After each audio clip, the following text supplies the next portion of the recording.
right?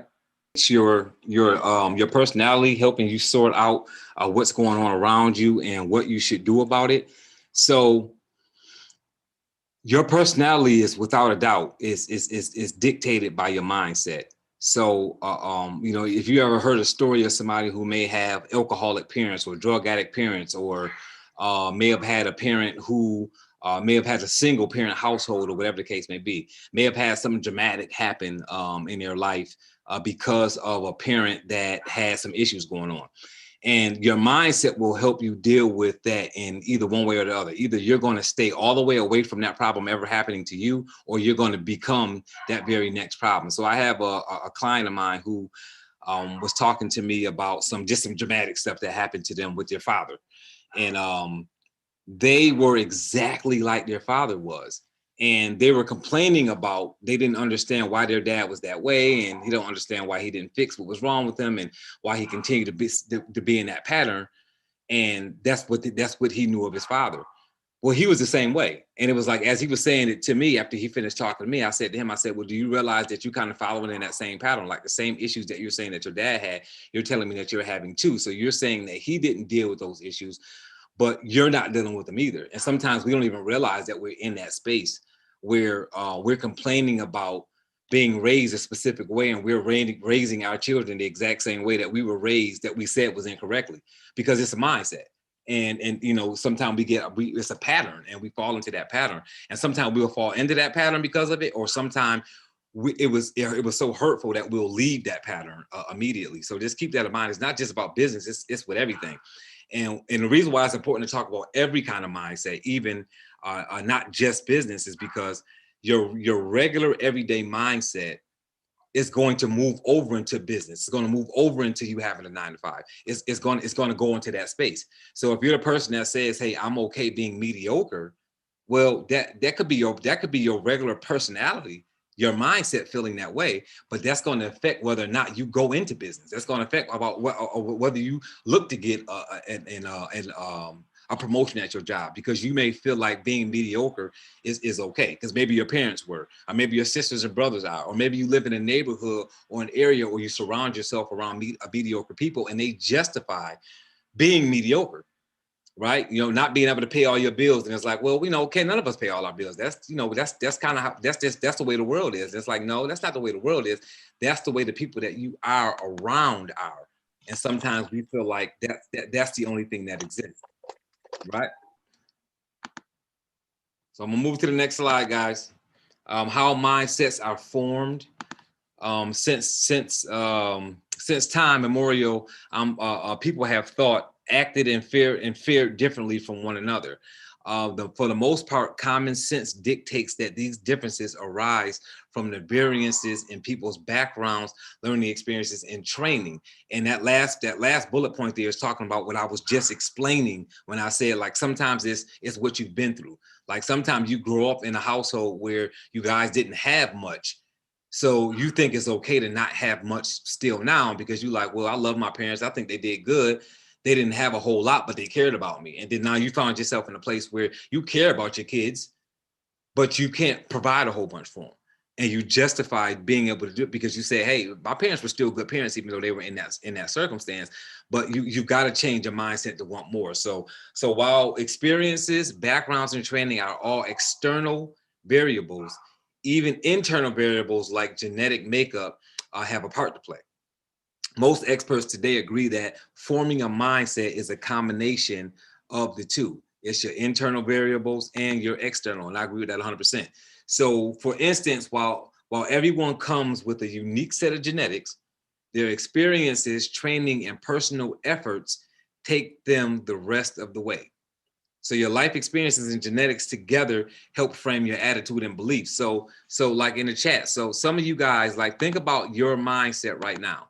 Think about your mindset. Think about your external variables and your internal variables. So think about how you grew up. Think about like, do you have a 9 to 5 because your parents always had a job? Did you go to college because your parents went to college, right? And put that in the chat. Put it in the chat. Go to the chat and put in the chat, like, whether or not you can see where some of the things some of the attributes that you have, some of the ways that you believe. Like some of us are Democrats because our parents were. Some of us are Republicans because our parents were. Some of us vote because our parents voted. Some of us don't vote because our parents didn't vote. Right? Some people, so all of these things are important, and they kind of run together, right? And then you've got your genetics again, as well. So some like there's going to be some men right on this Zoom right now that are tall, right? They're a tall guy, and because they're tall, they think that they should play basketball. It's like, well, I'm not going to waste this gift, right? Because I'm tall. And it's like genetics, right? You're tall, so your mindset is you need to play basketball. Well, you don't have to play basketball because you're tall, but sometimes we feel that way because the world will say, our genetics says we're tall, but then our outside experiences, the people around us say, oh man, you that tall and you don't play basketball? That's a waste. And it's like, what if I want to be a doctor? What if I love, saving lives and I want to be an operation doctor, or maybe I love pets and I want to be a veterinarian? Why can't I just be a tall veterinarian, right? What if I want to be a pastor? What if I love God and I was raised in church and I believe in saving souls and I want to be a pastor? Why can't I just be a tall pastor? Why do I need to play basketball because I'm tall, right? So, genetics will play a part and the outside variables will play a part, but your mindset, you control your mindset. That's why it's so very important to understand when it comes to mindset that, again, when I did the Train Your Brain series, you have to trick your mind into doing what you wanted to do. This is why we believe in the law of attraction for those that do. This is why we do why boards. This is why we do affirmations. And when somebody says, well, you're saying that you're going to travel the world in 3 years. That's a lie. You're not going to travel the world in 3 years. But guess what? You'll never travel the world if you tell yourself that that's not true. You're not lying unless you don't have intentions. So if you're getting up every morning and saying affirmations that you don't even have any intentions on doing, then yes, you're lying to yourself. But if you have affirmations that you really are looking to get, right? So if you're saying, okay, I'm going to travel the world, but you don't have a passport, then you're lying. Because you don't need to be successful to pay for a passport. There's some things that you can do now without even being successful. So if you're talking about traveling the world and you've got your Y board up and you've got 7 to 8 different locations you want to go to outside the United States, how is it you're shooting to travel the world in 36 months, but you don't even have a passport? So that's the difference between affirmations that are dishonest and then affirmations that are honest. So you have to control your mindset, but you have to understand that when you're tricking your brain, you have to be willing to put in the work that you need to do in order to do that. So I see some things I see some comments in the chat. My parents had jobs. Our Democrats have stubbornness, foolishness. Yes, it amazes me how I often think about what my parents taught me and how they taught about being the only one to go to college. And see, those are things that are instilled. Like, it's like sometimes I run into people and they're trying to make their kid go to school to be a doctor or a lawyer. And I'm like, what is that about? And it's like, yeah, well, I want my kid to be a doctor or lawyer so they could be, a successful person in the family. And it's like, what if that person doesn't want to be that? So you couldn't go to college to be a doctor or lawyer for whatever reason, right? Maybe it was financing. Maybe your parents didn't push you. So now you're going to live vicariously through your kids and force your kids to go to school and do what you didn't do. Or the man that didn't play football well, and now he's trying to push his son to play football, to make it to go to college, a good college, and play for maybe Penn State and then play for the NFL because you failed at that. So you failed in your life, right? To a certain extent. Not me, you may not be a failure, but you failed at maybe that thing. And now you're going to try to you're going to try to get your child to accomplish what you didn't accomplish in a field that they may not be interested in. And sometimes those are things that affect our mindset, and we don't even realize that those things are going on. So since both have an important part to play in your mindset, it helps to know what these two factors are all about. So first off, your attitude to something is how you think or feel about it, especially when it shows in the way that you behave, right? So the way we feel about things, you'll see people react on the way that they feel, right? They were like, well, we say you wear your heart on your sleeve. So you believe in something and somebody says something against that. And now, because their opinion is different than yours in the way that you was raised, the way your mindset is, they're wrong. You should attack them, or they're attacking you and you're now being defensive. And, that's a dangerous place to get, especially when you're a business owner, because people are going to have different, different views than you on different things. Everybody is entitled to their opinion. So, when it says here, first off, your attitude to something is how you think or feel about it, especially when it shows in the way that you behave. You've got to can keep your mind in a place where you say, okay, this is what I believe in and this is why. But somebody else may believe in something else. Like I know people who don't drink for whatever reason. Some is health, some is their parents were alcoholic.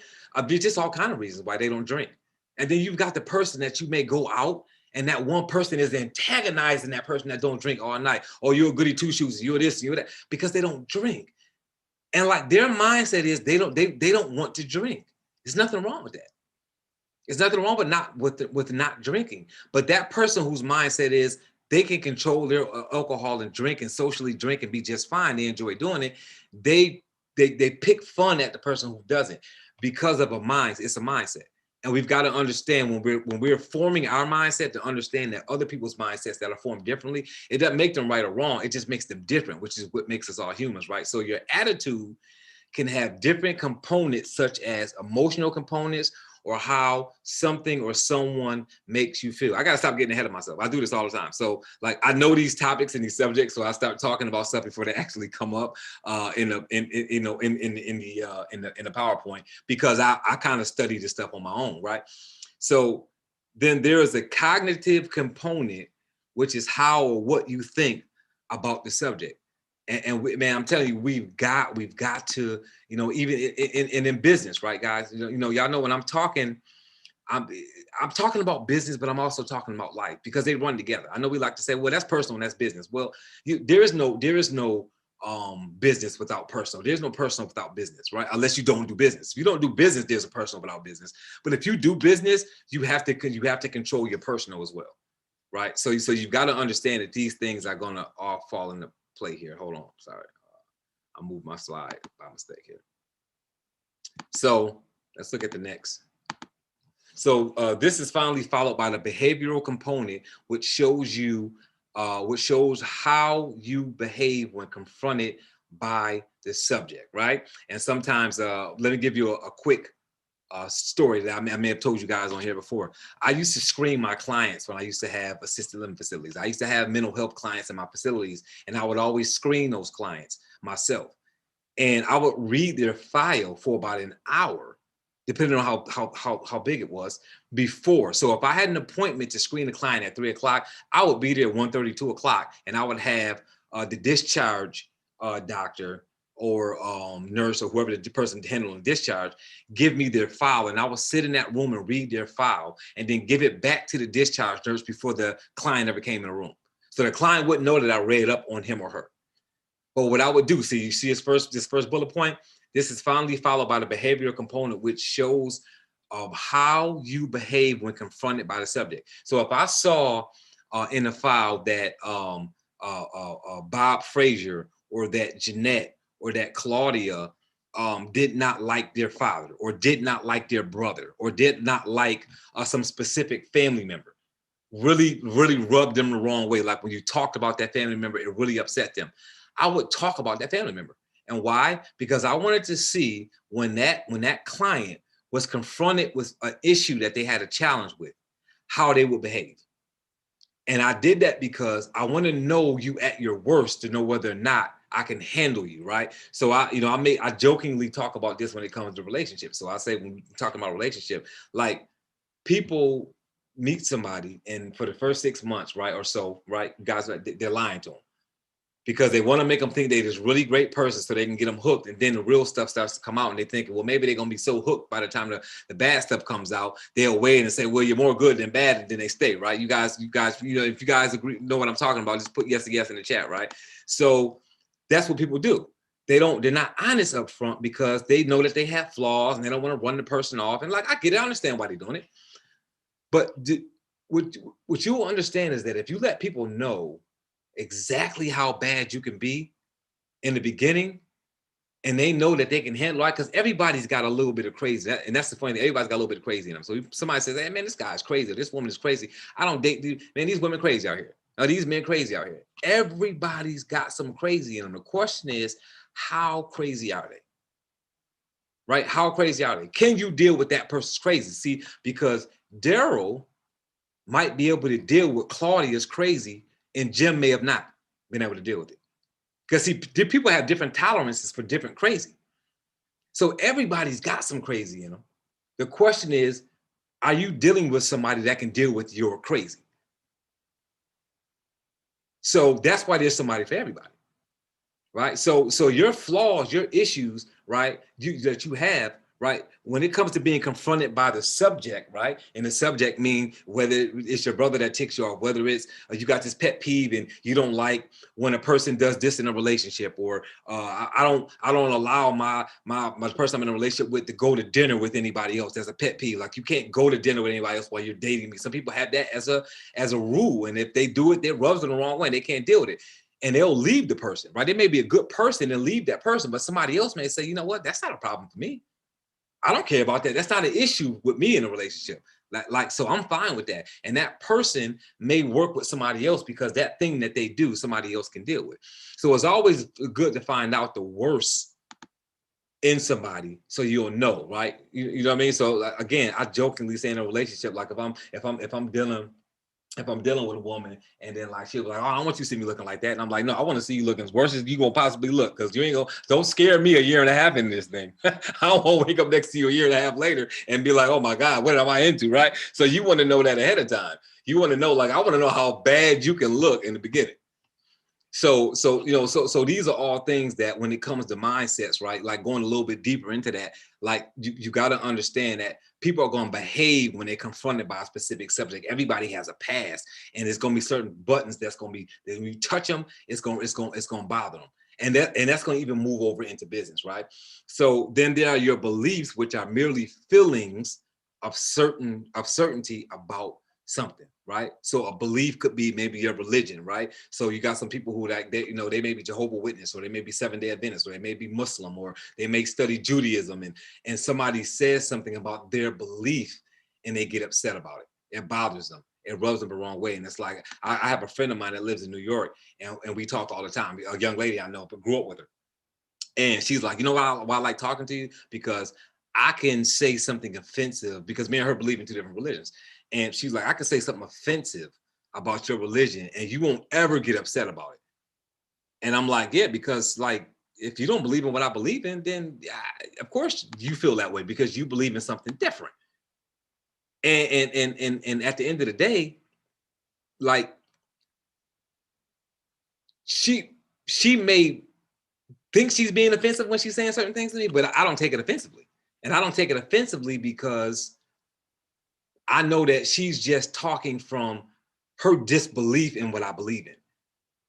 It's not that she's being offensive. And these things that, when it comes to mindset, these things are so important when it comes to mindsets that are being formed, because these are issues that you're going to run into with your team. These are issues you're going to run into with your client, right? So you recruit somebody into your network marketing business, and they're Muslim and you're a Christian, right? And you make some awkward statement about the Muslim religion, and you're on a call with your team and somebody on your team is a Muslim, or they make some awkward comment about Christians, and you're a Christian and you're their leadership, and now you're acting funny towards that person on your team based on them making a comment about your belief. So just keep in mind, like, these are all things about how our mindsets are formed, and understand your mindset is what it is, but you've got to know how to control how you deal with people when it comes to, because everybody's mindset is different and they believe what they believe. And you've got to allow people to believe that. And then you've got to know that when it comes to you increasing yours, like when we talk about growth mindset versus fixed here and during the slide, and production mindset, you got to know how to control those things, right? And we're going to get into those things. So beliefs are based on ideas. And when at a specific point, these ideas start to feel certain, they turn into beliefs. Beliefs in turn shape your attitude, which in turn shape your mindset, right? So some of us believe, right, our mindset is like, some people will be guilty about not doing something because their religion says that they should. That would be an example of that. So your belief is, right, I believe in, as a Christian, I believe in tithing 10%. And my mindset may be, if I don't tie 10% to my church, I may feel awkward about that. I may feel like something bad happens, right? I lose a recruit, or I have a bad day in my business, and I'm like, well, it's God punishing me because I didn't tithe this past weekend. See, that would be an example of that. Your mindset is being warped because you didn't give 10% to your church this past Sunday, because that's a belief that you have. So because that's a belief that you have and you don't do it, once you don't do it, you now think that when something bad happens, that it happened because you didn't give, when really that may be something that just happened because bad things happen. You have bad days, right? We all have bad days. So we always associate things that way because that's what our mind does, right? That's how our mind works. So attitudes and beliefs then give rise to habits, which are a direct reflection of your mindset, right? Your attitudes and your beliefs then give rise to habits, which are a direct reflection of your mindset. Perhaps the most common and well-known example of a mindset is seeing the glass half empty or seeing the glass half full, right? So that's an old adage, right? You see the glass half empty or half full. That's a quick way to find out what somebody's mindset is. That's a really short and intentional way to figure out how a person thinks. I remember listening to Jim Rohn. And Jim Rohn made a statement one day. He said on one of his audios, he said he was telling a story about a sales rep. Some of you guys may know this story. And he says, wait, two different things. Let me do two things. One, he says, one person looks out the window. It's raining outside. Man gets up, looks out the window. It's raining outside, and one man says, "It's raining outside. Take a look at this rainbow. It's a beautiful rainbow outside." And another person gets up and looks at it raining outside and looks at the rainbow out there, and all they can see is that the window is dirty, right? It's a mindset. You're looking at the negative versus the positive. One person says it's pouring down raining, but what's the good in the fact that it's pouring down raining? Well, I see a really beautiful rainbow. The other person is saying, well, the window's dirty. That's what I'm saying. I'm seeing a dirty window because it's raining outside, right? And then there's a story that he tells about a sales rep that says, hey, look, I believe it was the weather was bad or something. Let's just use raining for an example. And the sales rep got up and says, hey, it's pouring down raining outside. I'm gonna stay in because I can't do no business in a day like this. I mean, it's pouring down raining. So look, I lost this day. I'll try again tomorrow.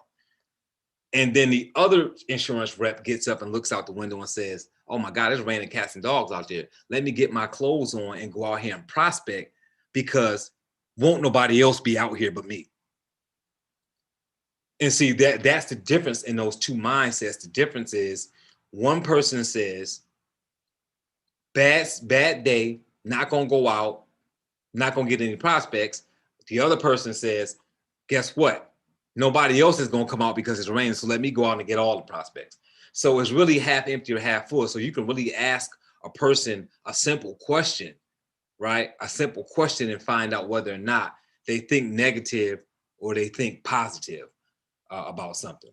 So you can give that as an example. I could be talking to one of my clients, or let's say I'm talking to Bob, and I say, Bob, I'm gonna ask you a question. I want you to give me an answer in 5 to 10 seconds. Don't think long about it. I need you to give me an answer. If you planned on going out and talking to 10 businesses tomorrow, and when you woke up, it was pouring down rain, and what would you do? And if Bob says, oh, I would still go out and talk to him, I wouldn't let the rain stop me. That would be a positive thinking person. If he said, oh no, I would just scratch it and I would do something else that day, and then I would go out the next day. Now, generally speaking, that will let me know how that person thinks. Now, there could be some other mitigating factors that could change. It could be health issues. It could be, I get sick very easily, so I can't go out in the rain because I may get pneumonia, and I've got another illness that if I get pneumonia, I may not survive it. So of course, we know that there's all kind of other things that could play a part in that.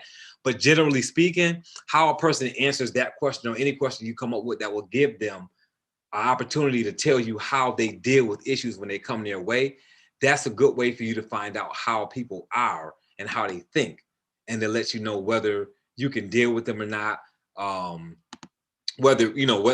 how you should deal with them. because it shouldn't really reflect on whether you deal with them, but it may reflect on how you deal with them, right? So let's talk about some different types of mindsets, right?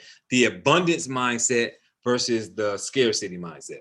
So the way you view abundance or scarcity in different aspects of life greatly influence your success in life. And I know that one of Brian Carruthers' books, he talks about having a mindset of abundance. So again, we're talking about personal, but we're also talking about business because again, how you grew up. Did you grow up in a household where everything is scarcity? So you're trying to survive. Some people are saying, how can I make millions of dollars? How can I make hundreds of thousands of dollars? How can I get to 6 figures a year?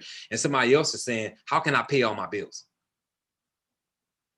I'm just trying to pay my bills. If all you're trying to do is pay your bills, then you have a scarcity mindset. If you're looking to build and say, hey, look, I want to have 2 homes. I want to build something to leave to my children. I want to leave a legacy to my children. That's an abundance mindset, right? Wanting more than you need to have to survive. Right. And then some people, again, a scarcity mindset will look at a person that says, well, I want more than I need. Oh, you just greedy. You're a greedy person. Why would you want more than you need? Like, why would you possibly want to have more than you need? And see, when you have a scarcity mindset, you will tell yourself, oh, that's because you're greedy. And really, no, it's not that the person is greedy, because that person may want more than they need, and they may give half of that away. So you don't know what they're going to do with what they have in overabundance of what they need. They may plan on taking care of somebody else with that. So you're making that decision that they're greedy because your mindset says, I don't need anything but what I need. And the problem is, if all you need to do is survive, what's going to happen when an emergency happens? When it costs you a little bit more than your survival, then how do you deal with that? So for the most part, the general population seems to be more inclined towards the scarcity mindset, which is why there's a few percentage of people in the world that control all of the money, because that abundance mindset is only a few people who do it, but they control most of what's going on monetarily. And a person with the scarcity mindset, they're looking to what can I do? What program can I get on? Right? Or that person that says, right, and no offense to anybody on that may be listening, the person that says, well, when I retire, I'm good because I got Social Security coming in. That's a scarcity mindset, because you shouldn't be dependent on the government to take care of you afterwards. Now, I know you're saying I paid into Social Security when I was working, so really it's not the government taking care of me. That's still the government taking care of you, because if they bankrupt Social Security, it won't be there for you.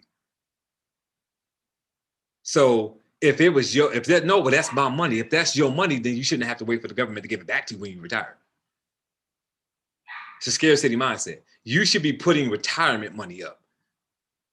You should be putting up the money that you need to survive. And if you have Social Security coming in, that's going to be over and above what you need to survive.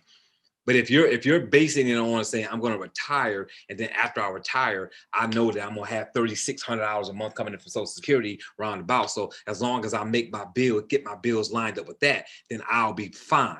Right? Fixed income, which will recover fixed mindset. You understand how that works together. So just keep in mind that those are 2 different mindsets, and you have to ask yourself that question. So if you don't mind doing this, because I don't want you to put your business out there if you don't want to, go on the chat and tell us what you think you are. Based on you seeing these definitions, do you think you have an abundance mindset? Do you think you have a scarcity mindset? Because that's important to understand about yourself. Like, how do you think? Do you have an abundance mindset or a scarcity mindset? So, still on the same subject, right? They often view life as having only so much. If they had to share, there wouldn't be enough for them, right? This sad mentality makes it very hard for such people to share anything, including credit, recognition, responsibility, or even the authority with others, right? Because they got that scarcity mindset. So, and the other question is, who do you know? Who do you know that has that scarcity mindset, right? They want credit for everything. They don't want to give anybody credit for anything. They don't want to give anybody recognition for anything. You're right. It's like responsibility, everything. Like it says responsibility or even authority with others. They don't want to share anything. They don't want to share anything with anybody. And a person with an abundance mindset is like, you know what? Abundance, right? Like there's plenty more where that came from. Even if sometimes there's not. plenty more of that where it came from. They think that way because they have an abundance mindset. They give, right? Because they know that, you know, if you go give, right? The go giver, right? Giving gets you things, right? So instead they only end up competing for available resources, even when there may be an abundance of them. Instead of seeing opportunity as limited, they strive to create more opportunity for themselves and embrace change instead of fearing it, right? This is the abundance mindset, right? Instead of seeing opportunity as limited, they strive to create more opportunity for themselves and embrace change instead of fearing it, right? That's the person that has an abundance mindset. So to sum it up, a person with a scarcity mindset chooses negative thoughts and adopts a victim mentality. At best, their everyday focus is on all the things that may not be working, right? So I remember being in a program, and one of the speakers came on stage and said, when you introduce an opportunity to someone, right? Opportunity to make money, to create income for yourself. Hey, here's an opportunity for you to be able to walk away from your job. Here's an opportunity for you to be able to work from home. Here's an opportunity for you to make 5 figures a month. The broke person is always looking for a reason that it doesn't work. And the rich person is looking for a reason that it will work. Because they have an abundant mindset. They think, I'm looking for a real, how is this going to work for me?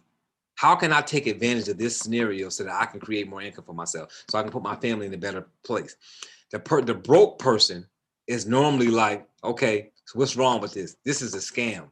This is not going to work. You're trying to trick me. You're trying to get me for my money. That's how the scarcity mindset works, right? So a scarcity mindset chooses negative thoughts and adopts a victim mentality. You're going to take advantage of me, right? You're about to victimize me with this opportunity, right? It may not work. That's how they think.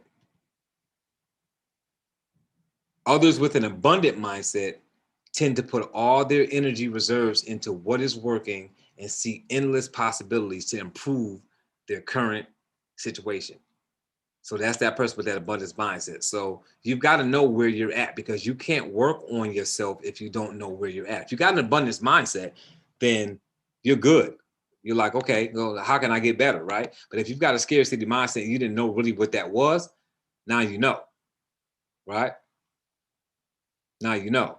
And I see you put in here, Phil, that you may have, and that's being transparent, right? I think I have a scarcity mindset. And guys, look, it can be changed, but you've got, as a person, you've got to recognize it first. So some of you guys have heard me say this, right? You cannot grow, or you cannot increase or decrease what you do not track. So I weigh myself every day. I weigh myself several times a day, actually. And there are some fitness trainers and some doctors that say, well, you know, you shouldn't weigh yourself every day because sometimes it can be disappointing and you can be overweight 3 pounds and you are depressed filling it up. And I understand where that comes from. I understand why they say that. I'm not beating that theory up, but it's the theory. It's the theory, because I probably weigh myself about 4 times a day. You know why? Not because I'm obsessed with weighing myself, but because I want to know what makes my weight go up and down so I'll know what to do and not do. Because I can't increase or decrease what I don't track. So if I eat certain things and it makes me bloated and I gain weight, and that's a problem for me, I know to stay away from it. If I eat certain things and then drink water behind it and it makes me gain weight, I may want to stay away from that. I want to know if when I get up and drink 2 bottles of water, 2 20-ounce bottles of water, if I weigh 3 pounds more, that's why. So if I happen to weigh myself and I'm like, man, I'm trying to keep myself at 200 and I'm at 204, but I drunk 2 bottles of water, I know why I'm at 204. I didn't gain 4 pounds. I drunk 2 bottles of water. That's why. So that's water weight and it'll go away. How do I know that if I don't weigh myself regularly? So you don't find out things about yourself. So it's like COVID, right? So let's look at COVID-19. So, we saw the argument, that they were having, like, okay, we've got more cases than anybody else. Well, we've got more cases than anybody else because we're testing more people. So the only reason we have more cases is because we tested more people. Now, some people may believe that, right? Right. And I'm not beating nobody up. What my mind tells me is you got to test so you know who's sick so that they can be treated. Because if you don't know who's sick, then how do you keep them away from people that's not sick so that you don't get them sick? Sorry about that. So others with an abundance mindset tend to put all the energy and reserves into what is working and see endless possibilities to improve their current situation. And then we're going into productive mindset versus a defensive mindset. And it says many people may think that they have a productive mindset or that they are being productive, whereas they are actually just being busy. In reality, they may not be productively finishing tasks and completing projects. So if you know that you're that way, and I did a video on that, I did a training on that and a video. So if you go to my YouTube channel, you will see a video on busyness versus productivity. So if you're on this Zoom right now, you know that you're one of those people who you think that you're busy, but you're really not. Think that you're productive, but you're really not. Just hit us with a yes or yes, because it's something that you have to understand, that you have to know whether or not you're busy or not, productive or not. Because a lot of times we're doing stuff, and at the end of the day, we're like, okay, I got everything finished up, and you swear that you got things done all day long, and really you didn't. You didn't get stuff done. All you did was kind of run errands, and or you did things that were not income-producing activity, right? Sometimes we're doing things, but it's not really things that are going to help our business grow, right? So you telling me that Zephanie is the only person that knows whether or not you're busy or productive? Come on, you got to be kidding me, right? Yes, busy, not always productive, right? And there's certain things that you have to do in your business, but you should do them after hours, right? You shouldn't be creating files at 2 o'clock in the afternoon, right? You should be making phone calls. You shouldn't be making your list to make phone calls at 2 o'clock in the afternoon. That should be made the night before.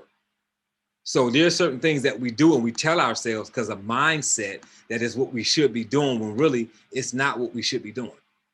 We shouldn't be doing those things because things aren't things that would be something that would produce income at that point in time. So think about your daily to-do list and 10 or so things you need to get done by the end of the day. That's why it's so important to have a to-do list and put the little square boxes, empty boxes next to it, or the circles next to it. Why do you do that? You do that because you want to be able to go to bed. So I want you guys to do an exercise, right? Not an exercise right now, unless you want to work on it right now. But I want you to do an exercise, and then next week on our Zoom, tell me how it worked for you. Spend the next 7 days between this week and next week Wednesday, or Thursday to Wednesday, because you're probably not gonna be able to get it done in a day. Write down the things that you need to do that are income producing activity, that things that you should be doing during the day, even if it's something at your job, right? Whatever it is that you do, whatever your income producing activity is, the things that put you in a position to pay your bills, whatever those things are. Make a list of them. Put the circles or squares on the side. And as you do them throughout the day, check them that you've done them. Check the box and saying that you've done it. And tell me after you've done that for those 6 days, 7 days, whether you feel better going to bed at night. Because for some of you all on the Zoom right now, same way I was. How many times have you been going to bed at night and asking yourself, what did you do today? You're saying, wait a minute, I've been up since 8 o'clock this morning. I ain't took a nap. I ain't been to the grocery store. I haven't done any kind of errand runs. What did I do all day long? What have I done all day? I didn't pick the kids up from school, right? The wife did that, or whoever, whatever your scenario may be, right? One of the older kids or something like that, right? I didn't do this. I didn't do that. So what did I get done today? Like, what did I really do today? Sometimes you have to ask yourself that question. And the reason why you have to ask yourself that question is because you're not tracking what you've done. If you were tracking, right, can increase or decrease what you do not track. That's why when I train on day stacking, right? When I'm coaching clients and I train on day stacking, it's like you got to stack your days and start chalking stuff off your list, because you'll get more things done. You'll get more things done. So it's important to make sure that you are following throughout your day, to make sure you understand exactly what you're doing. And now you know how to increase it, or whatever that is. So please repeat what exercise, Karen. Oh, what exercise to do. So what I want you to do is, starting tomorrow or tonight, right? Start it tonight, because you should make your list the night before anyway. So before you go to bed tonight, make a list of what you need to do tomorrow. So if tomorrow consists of I'm making 20 phone calls, I've got 4 follow-ups I need to be doing, I've got some emails I got to send or respond to with some people that's going to give me some business. Whatever your income producing activity is, whether it's at your 9 to 5 or is at your business, it doesn't matter which one is that. If you've got things that you have to do as a business owner or things that you have to do as an employee somewhere, it doesn't matter which one it is. I want you to make a list of those things the night before and put a box next to, on the far left-hand side, put either a circle or a square box. That's going to be a box that you're going to check off as you do those things. So when you're going throughout your day, after you make your 20 phone calls, check that off your list, right? After you send those emails, check that off your list. After you do your follow-up calls, check that off your list. Because what's going to happen is when you go to bed at night, you're not going to ask yourself whether or not you completed anything because you've been doing a check-off list all day long. So when you close your day off and you say, okay, I'm done for the day. I took these 13 things on my list. I got them done. Your mindset is going to be in a different place and you're going to already feel good about yourself. So when you're going to bed, you're not wondering, man, what did I do today? I don't even feel like did I make any money today? Right? Did I do my job today? That won't even come to your mind. Because once you do that, your body and mind is going to be so excited that you did that checklist, you're going to feel accomplished already. And that goes a long way. That feeling goes a long way because it helps with your posture and it helps you as you move throughout your day and prepare for your next day, knowing that you got things done. So I want you guys to do that exercise just so you'll see how it feels and you'll know that, so it's a little bit time consuming, but if it's going to make your day go through with ease and go better, then you'll see why it's important to do it. So you may have spent all your day running around and doing stuff. When it's 5 p.m. and you wrap up for the day, you realize that you only managed to tick off 3 of the 10. You only managed to tick off 3 of the 10 things you were supposed to do. You feel like you're working all the time, but you don't actually get much done. That's what happens. That's why I do these exercises. That's why I train my coaching clients on day stacking and having a to-do list. And that's why I text them every day. I text my clients every day. That's why I speak to my clients on a daily basis about what they accomplished today. What's your numbers today, right? So the people that I coach that are in businesses like network marketing that pay them every day, I say to them what was your commission today? What was your commission today? What kind of activity you have today? I text them that every day. We may only talk once a week, or once every other week, depending on who the client is. But I text them every day. We communicate every day because if I'm coaching you, I'm going to ask you what your commission was today. Because if you're in a business that pays every day, you should be getting paid every day. And if you're not, we need to work on why that's not happening. And it's probably because you're not doing daily activity, if that makes sense, right? So you have to be making sure that you're doing those things. I see you, Melissa, right? I love checking things off the list, right?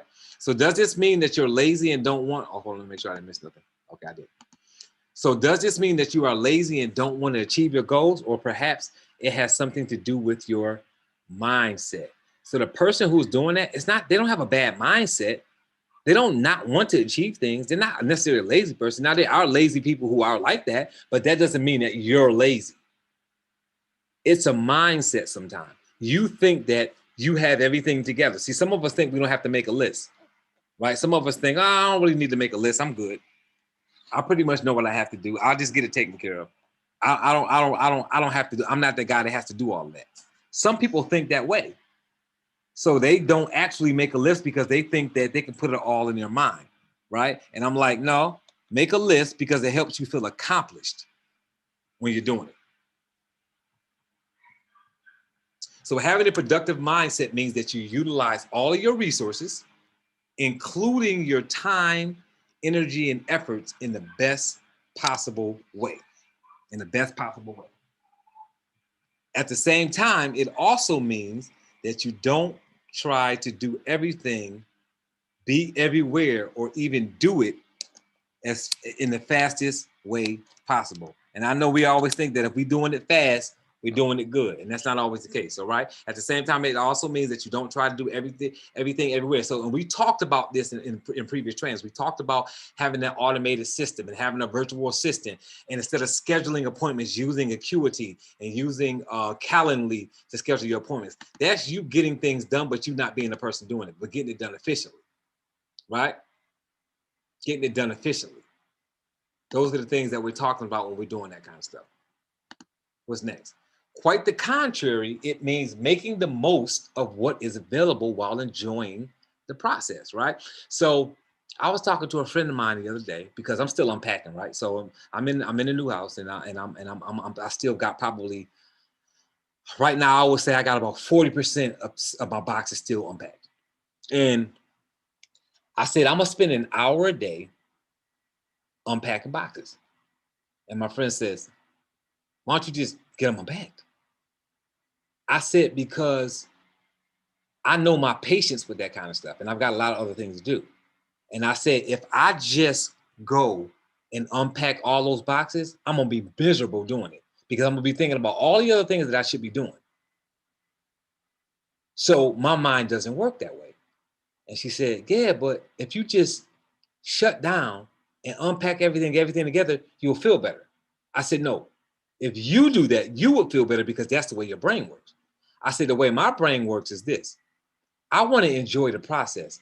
Unpacking and putting my things up in my new house, hanging my family pictures on the wall shouldn't be miserable. That shouldn't be frustrating for me. And sometimes we take our life experiences and we think that things are supposed to just be like moving is this daunting task. Oh, I gotta move. Oh my God, I gotta move and I gotta pack. And then when I get to the new house, I gotta unpack the stuff and I gotta put everything up. Let me ask you a question. Why are you miserable hanging pictures of your children, grandchildren, mother and father, sister and brother, right? Spouse, whoever. Right? Why are you miserable hanging that stuff in your house? Why are you taking out maybe artwork or things that you've had for the last 5 or 10 years that you love, that you decorated in your house? You're redecorating your new house and you're doing it miserably. Why are you doing that miserably? Why are you not enjoying the process? Because you're making yourself, you're putting yourself in a position where you're frustrated doing it because you're doing it at a pace that you shouldn't be doing it at. So the reason why I paced myself and said, I'm gonna unpack boxes for an hour out of my day every day until it's all done is because I know that if I do it for an hour a day, I don't feel like I'm consuming my day and losing an entire day to unpacking. And when I'm doing it for an hour, I'm enjoying it. I'm like, okay, so what I got in this box? And I open it up and I'm like, okay, so what am I gonna put this in this house? Because this house is structured differently. So I got some of my pictures are hanging in different places than that was. The picture that was hanging over in my living room in my old house is not hanging in my living room in my new house. The mirror that the mirror that I have on my wall above my bed in my bedroom, I changed those mirrors. I changed it for a different mirror because I'm not rushing to put my house together so I can just be done with it. I'm spending an hour a day and it's on my schedule. So because I'm doing it for an hour a day and it's on my schedule, I'm enjoying doing that. Does that make sense, guys? Right? I see Willie Topper putting pace is essential. Right? That's why it's important that if you're married or you're in a long-term relationship on this line right now, right, on this Zoom, that you do date night. Right? I was dating a girl and I was doing date night and she didn't like that. She was like, I don't like this date night thing. And I was like, why not? And she was like, because I feel like you put me on your schedule. And I said, no, don't look at it like that. I'm very busy. I operate based on the calendar and I like to enjoy what I'm doing. So if I have on my calendar that I have date night on Thursday night, I'm preparing myself mentally. So when I have date night, I'm all the way there. I'm into my date night because I knew it was coming. I'm prepared for it because I know on Thursdays at this time, I'm going to be on a date. And I know that I got nothing else planned for the rest of the day. So we can hang out, we can go to the movies, we can relax, we can whatever, go eat, and then we can sit and talk and chit chat, whatever. I don't have anything else planned after. So when I stop working at 6 o'clock on Thursday for date night, I'm not planning on doing any more work until the next day. So now I can enjoy that process and that quality time, not be on a date and be like, okay, so when is this gonna be over with? How long is this movie? Because I still got some emails I gotta send tonight. You guys follow what I'm saying? It's the process of knowing that I scheduled myself and allotted time to do that, and now I can enjoy it. It's a mindset. You see people slamming stuff around. I'm not gonna slam stuff around in my house and hang pictures and be frustrated while I hang pictures. Like, that's a life process, guys. Don't let life get away from you, and your mindset turns you into a person that everything is aggravating and frustrating. And now you're going through life, and whether you're spending time with your kids, whether you're going to a game, those people that's miserable going to their kids' football game. Oh, they got another game tonight. I got to make it to this game. Plus, I got work to finish. What time is this game going to be over with? You mean to tell me you're not enjoying your kids' basketball game? You're not enjoying the softball game? You're not enjoying your daughter's volleyball game? Like, why are you not enjoying the game? Because you didn't allot the amount of the appropriate amount of time. And because you don't have a to-do list, because you're not productive, you're looking to create production anywhere you can because you don't have consistent production, because you're not making a list and following the list and checking it off. You go to bed in a much better mood when you check off the things that you did. Right? So those with a productive mindset seek out valid knowledge that is testable and use their reasoning to make informed decisions. As such, these people find a way to spend more time finding solutions to better performance instead of finding problems and getting stuck. What's the best way to perform? What's the best way to get this done? Sometimes you got to stop and think, right? You say sometimes you got to take a step back to take 2 steps forward. Some people are so scared to take a step back that they keep just stumbling over themselves. All they're doing is stumbling, right? And see, I'm looking at you. I'm looking at your comment, Bob, right? So I have date night as well with my wife. Feels special because she knows that that's her day with no interruptions. You see that mindset, Bob? Your wife is saying, he's giving me this date with no interruptions. The girl I was dating was like, oh, you put me on your calendar like I'm business. It's a different mindset. She's looking at that as a positive, like, okay, as busy as he is, he's putting me on his calendar, and I know I got every Thursday, and I know that it's uninterrupted. That's one mindset. Talking about your wife. The girl I was dating was thinking like, you treat me like I'm some of your work. You got me on your calendar? And I'm like, everything's on my calendar. My kids' stuff is on my calendar. I have to operate through a calendar because I have to operate through a system. That's the way my brain works. If it's not on my calendar, I won't remember it because I go to my calendar to figure out what I'm doing next. That's the way my brain works. That's my process, right? So you've got to understand that that's how people's mindset works, right? So move to the next slide. On the other hand, the defensive mindset, like its name suggests, is both self-protective and self-defensive. So what are we talking about, guys? What are we talking about? I'm giving you, right? I'm offensively giving you from 6 o'clock to the rest of the day every week for us to just hang out because we're in a relationship. I'm giving you that time. I'm putting that on my calendar before I put any business there. But your mindset is defensive. And you're thinking that, oh no, you treating me wrong. You treating me like work as opposed to treating me like a girlfriend or a wife. So that person was having a self-defensive mindset instead of having a positive mindset like Bob's wife is having, right? Right, and men are girlfriends still, but that's a mentality, right? So this type of mindset only seeks out information that it feels comfortable with, and then shuts down when it's perceived as threatening, right? So let's take a person that says, "Hey, you know what? I want to talk to you about that. Look, I've been doing so well, right? My job pays me 60 grand a year, and I got involved in this company, and this company's I've been with this company, man, for 18 months now. The first 12 months of my business, I made $20,000 extra dollars, right? Right? I know you think it's not a lot of money, but I'm at 80,000 now because of that. Okay, you know what? You know what, Bob? You know what, Claudia? You know what, Barbara? Just look, send me some information. Send me some information. I'll take a look at it, see whether or not it's something for me or not. Right? See if it's for me. They take a look at the information, right? And they're looking for what you're comfortable with, right? What you're comfortable with. But then they see a bad review, or they see somebody who didn't enjoy the process in their company, and they say, "Oh yeah, I didn't make no money," and now that person perceived that as a threat. Uh-oh, somebody said something bad. right? Now here comes what? The victim mentality. Oh, this guy's trying to take advantage. This lady's trying to take advantage. She's trying to get me in this thing and take my money, and it don't work, right? And look, guys, I look through reviews too. But guess what I look for when I look for reviews? I'm looking for what fits my mindset. So if I look at a hotel and I see the pool area is clean, the bathrooms in the rooms were clean, right? I'm looking at the reviews and it's saying all of these great things about the place. And then I see some bad reviews. Oh, the front desk staff, I didn't like their attitude, right? Oh, the person next door to me had a dog in the room barking all night and I didn't get any sleep. Oh, I didn't like the view from my room. Those are valid complaints, guys. But when I'm looking at those reviews, you know what I'm saying?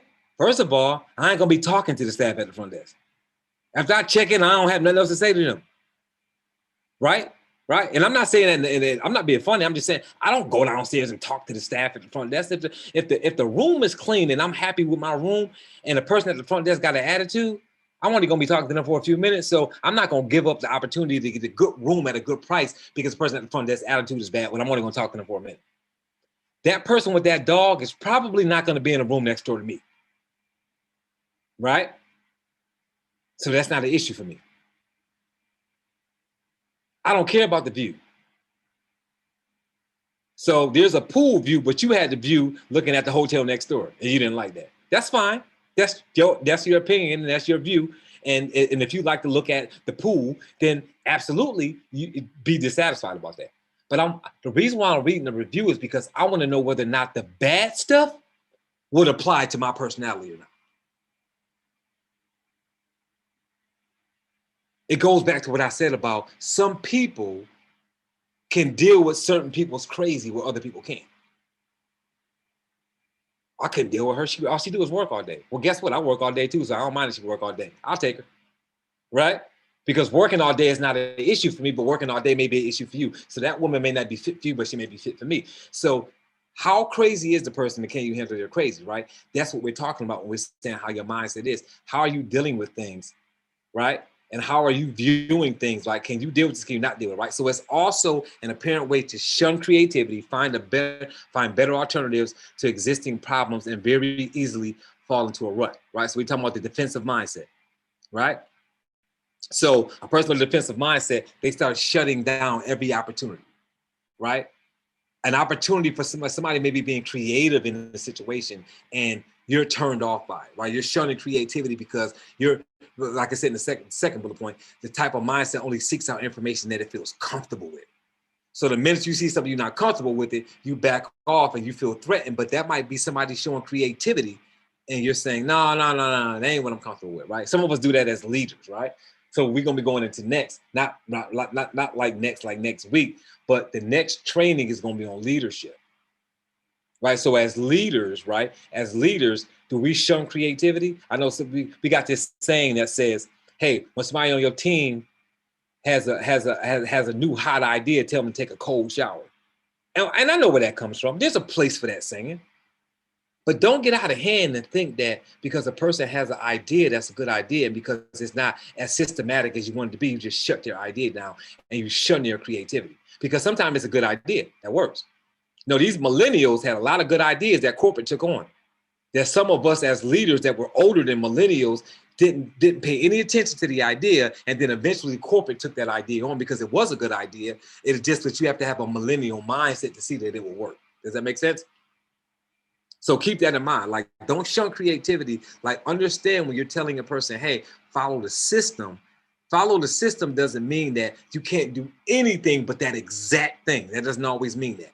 So be careful when you're doing that, right? If that's your mindset. So it says, perhaps the biggest setback of this mindset is that you learn something based on false assumptions or prevent learning altogether, right? Or prevent learning altogether. So when you got a defensive mindset, right? It's saying the biggest setback to a defensive mindset is that you learn things based on false assumptions. False assumptions. You know how many people didn't get involved in Legal Shield, didn't get involved in Mary Kay, any of these successful network marketing companies because they fell into the belief that network marketing was a pyramid scheme. So they learned something based on false assumptions, and they prevented them from learning this field altogether. So it's people that are making what we see right here in this company. We see people making $400,000 in less than 18 months, $50,000 in less than 90 days. And somebody else said that network marketing as an industry doesn't even work because they've been fed false assumptions. They've read the wrong article, right? They followed the wrong narrative,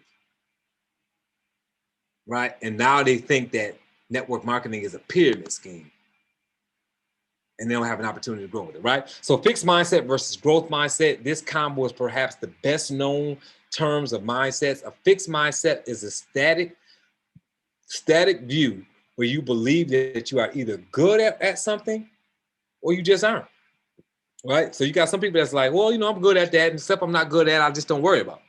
Fixed mindset. Then you got a growth mindset that says, hey, on the other hand, growth mindset is learning mindset with a dynamic view. So the mindset allows you to believe that you can change, improve, prosper, and get better at anything through the right training. Now, going back to the 3 pairs of mindsets, it's fairly easy to see that one mindset from each pair allows you to explore, grow, and be more content in general. These limiting mindsets may appear to offer more comfort, be easier to follow, and require less effort, but do come at a cost. So remember that limited mindset, sometimes it's easier to follow. It requires less effort, but it comes at a cost to have a limited mindset, right? And I'm going a little bit fast because I know it's 10:30, guys, right? So not only do they repel the positive in life, but can also hold you back from achieving your full potential if you're surrounded by people that have those different mindsets that are negative or limiting mindsets, if that makes sense. So I want you guys to keep that in your head. Let me back up real quick. So the mindset allows you to believe that you can change, prosper, and get better. So when a person has a growth mindset, guys, they're constantly educating themselves, looking at trainings, realize that they're not good at something and want to get better. Not just some things that sometimes it's a waste of time to get better at, you just hire, right? Sometimes you hire or you recruit your weaknesses, right? But there's some things you just need to get better at, right? Some things you can't recruit your weakness. Some things you just need to get better at. Like if you're short on patience, you can't hire somebody to have patience for you. You can't recruit somebody to have patience for you. You got to get patience. You got to learn how to get patience. You got to take some classes, right? Go see somebody so you can have better patience. So there's some things in life that you have to improve, and some things in life that you can recruit that weakness and don't worry about it. But you got to make that decision in your own personal life